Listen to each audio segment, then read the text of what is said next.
asal tanah Papua yaitu Ustadz Fadlan Garamatan untuk mengucapkan 2 kalimat syahadat. Dan video ini kembali populer belakangan ini. Allah Subhanahu wa Ta'ala berfirman yang artinya, apabila telah datang pertolongan Allah dan kemenangan dan kamu lihat manusia masuk agama Allah dengan berbondong-bondong, maka bertasbihlah dengan memuji Tuhanmu dan mohonlah ampun kepadanya.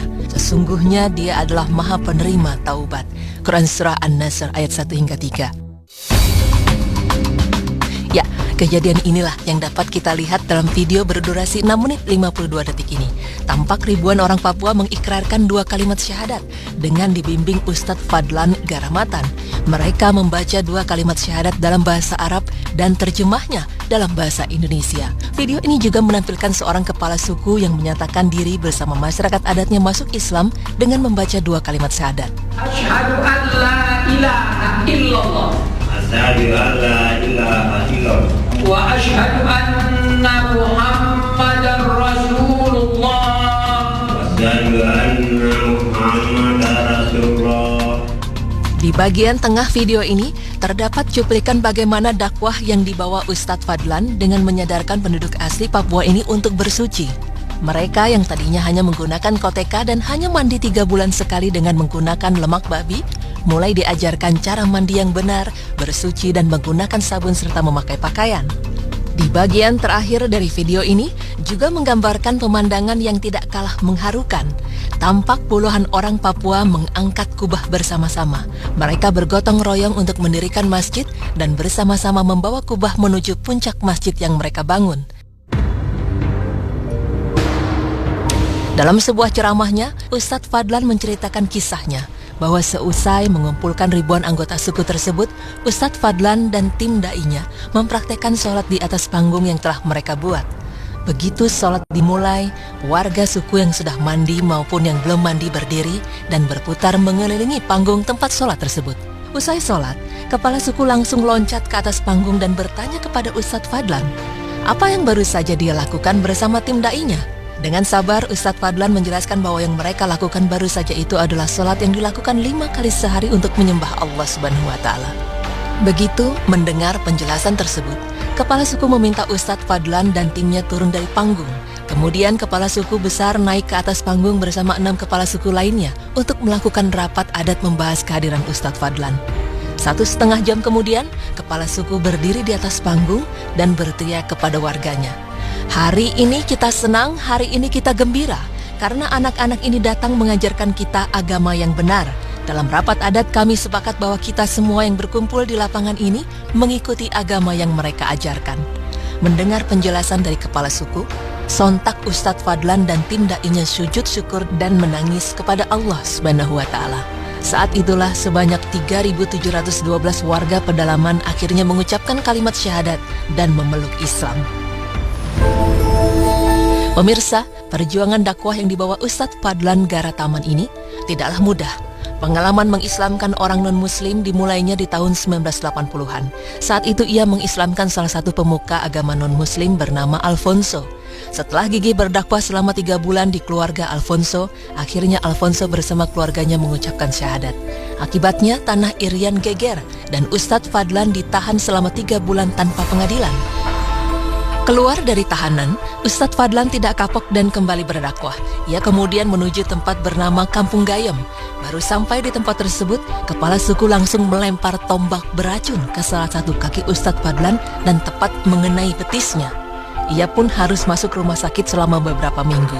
Setelah sembuh, ia kembali datang ke Kampung Gayem lagi hingga akhirnya kepala suku yang menombak kakinya masuk Islam. Tapi lagi-lagi, setelah mengislamkan seorang tokoh, Ustadz Fadlan ditangkap dan dipenjara lagi, dan kali ini selama 6 bulan. Kisah dakwah Ustadz Fadlan yang fenomenal adalah saat 3.712 anggota suku di Irian berhasil diislamkan dan mengucap kalimat syahadat dengan metode bersuci dan mandi menggunakan sabun yang ia terapkan. Dengan penuh kesabaran dan keikhlasan serta tawakal kepada Allah, berbagai usaha dan upaya Ustadz Fadlan kini membuahkan hasil. Hingga saat ini sudah banyak penduduk Papua yang menjadi Muslim, sekitar 221 suku yang sudah memeluk Islam. Jumlah warga tiap suku bervariasi, mulai dari ratusan sampai ribuan. Jika dipukul rata tiap suku 1.000 orang, maka kerja keras Ustadz Fadlan sudah mengislamkan hampir 220.000 orang Papua pedalaman. Bahkan karena kerja keras dakwah dengan mengajarkan masyarakat Papua mandi dan memakai sabun, Ustadz Fadlan Garataman juga dikenal dengan sebutan Ustadz Sabun. Namun Ustadz Fadlan ini menganggap rintangan-rintangan yang ia dapatkan selama ini itu belum seberapa dibandingkan perjuangan Rasulullah SAW. Beliau bahkan diusir dari negerinya Mekah karena ketidaksukaan penduduknya menerima dakwah Rasul. Walaupun begitu, Rasulullah SAW tetap sabar menghadapinya. Masya Allah. Pemirsa beriman, dari kisah Ustadz Fadlan Garataman yang mengislamkan ribuan warga Papua dengan media sabun untuk bersuci dan mandi, maka dapat kita ketahui bahwa dalam melakukan dakwah demi menyebarkan agama Islam dapat dilakukan dengan banyak cara. Hal ini sama halnya dengan para ulama terdahulu yang membawa Islam masuk ke Indonesia, yaitu 9 wali yang biasa disebut Wali Songo.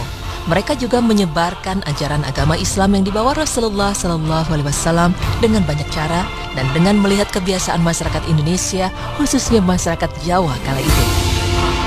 Contohnya adalah dakwah yang dilakukan oleh Sunan Kalijaga. Beliau menggunakan kesenian sebagai cara penyebaran Islam, yaitu dengan wayang, sastra, dan berbagai kesenian lainnya. Masyarakat yang kala itu sangat suka dengan pertunjukan kesenianlah yang membuat Sunan Kalijaga melakukan pendekatan melalui jalur kesenian.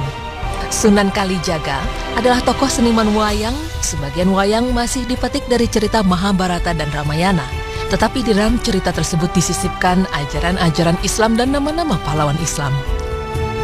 Kemudian terdapat pula Sunan Maulana Malik Ibrahim yang dikenal sebagai ahli pertanian dan ahli pengobatan. Sejak beliau berada di Gresik, hasil pertanian rakyat Gresik meningkat tajam dan orang-orang yang sakit banyak disembuhkan dengan daun-daunan tertentu.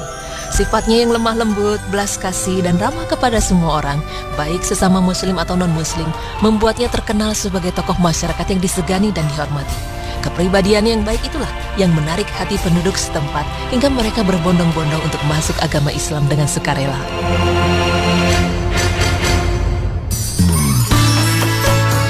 Pemirsa beriman, seperti yang kita tahu, Islam adalah agama yang sempurna. Segala sesuatunya telah diatur di dalamnya. Islam adalah agama rahmatan lil alamin dan anjuran untuk berdakwah disematkan kepada semua umat Islam. Allah Subhanahu wa taala berfirman yang artinya, "Dan hendaklah ada di antara kamu segolongan umat yang menyeru kepada kebaikan, menyeru kepada yang ma'ruf dan mencegah dari yang mungkar. Merekalah orang-orang yang beruntung." Quran Surah Ali Imran ayat 104. Berkaca dari metode dakwah Islam yang dilakukan oleh Ustadz Fadlan bagi masyarakat Papua dan para wali songo di kala itu, maka dapat disimpulkan bahwa banyak sekali cara untuk turut berdakwah menyebarkan ajaran agama Islam, dan kita pun dapat pula melakukannya di lingkungan masyarakat kita. Semoga informasi ini dapat bermanfaat bagi kita semua, sehingga kita dapat terpacu pula untuk turut berpartisipasi dalam penyebaran agama yang dibawa oleh Rasulullah SAW demi menuju jalan Allah Subhanahu wa taala. Amin ya rabbal alamin.